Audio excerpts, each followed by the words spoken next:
अस्सलाम वालेकुम दोस्तों, welcome back to our channel find Urdu. Parochialism का मतलब है तंग नज़री या सिर्फ अपने इलाके की सोच तक लिमिटेड होना।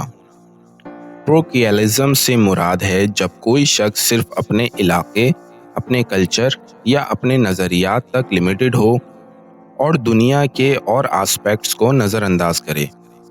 ये तंग नज़री का एक एक्सट्रीम फॉर्म है जो अक्सर इंसान के ओपन माइंडेड होने के रास्ते में रुकावट डालती है।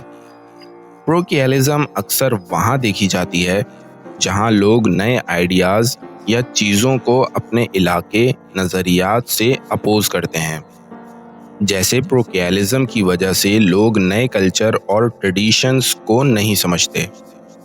हर parochialism made her reject all foreign ideas. उसकी तंग नज़री ने उसे हर गैर मुल्की ख्याल को रिजेक्ट कर दिया। तो दोस्तों, प्रोकियालिज्म का मतलब है तंग नज़री और सिर्फ अपने इलाकी और कल्चर सोचने का तरीका। उम्मीद है आपको प्रोकियालिज्म का मतलब समझ में आ गया होगा। मिलते हैं नेक्स्ट वीडियो में। शुक्रिया।